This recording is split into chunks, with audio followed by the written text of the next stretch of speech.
What's up, everybody? I'm Chris Alwell, Community Editor for the Eden Prairie Sun Current. It's Wednesday, February 25th. Here's what's happening in Eden Prairie today. The school board was talking referendum again last night, but Superintendent Melissa Krull said she's leaning toward not bringing one forward. The referendum would not increase the operating levy enough to close the district's anticipated shortfall. The state limits how much the board can tax residents for each student enrolled in the district, and Eden Prairie is currently several $100s below that cap.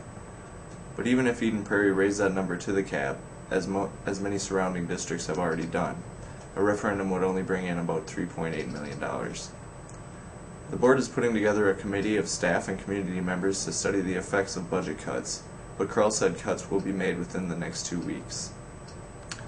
Back in November, Erik, Paulsen, and Ashwin Madia squared off to see who would fill Jim Ramstad's seat and represent the 3rd District. The race was tight much of the way, massive amounts of money were spent on both sides, and Paulsen came out on top. In today's portion of our interview with Paulsen, he talks about the campaign.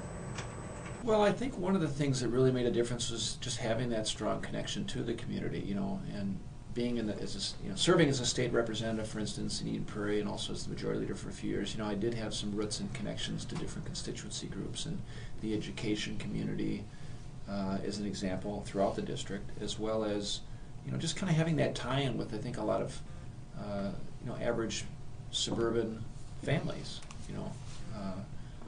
and experiencing what a lot of them experience. Having 4 daughters that go through public schools, for instance, and just kind of being able to relate and connect. That did help on a one-on-one basis whenever we did meet with people, for sure. I think that was a key reason just for success, was just being having that attribute, just being real and connected with people.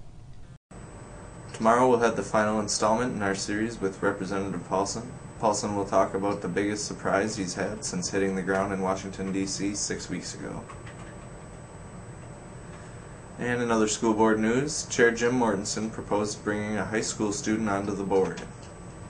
Mortensen was just throwing the idea out to see what the rest of the school board thought, and it may be somewhat problematic because of the time commitment the position would require, but it seemed like a novel idea. The student representative would be expected to attend board meetings and deliberate with the board, but it would not have a vote.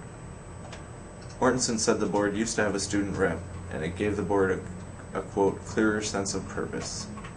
That's all for today's webcast. Check back in tomorrow. Until then, I'm Chris Alwell for Sun Newspapers.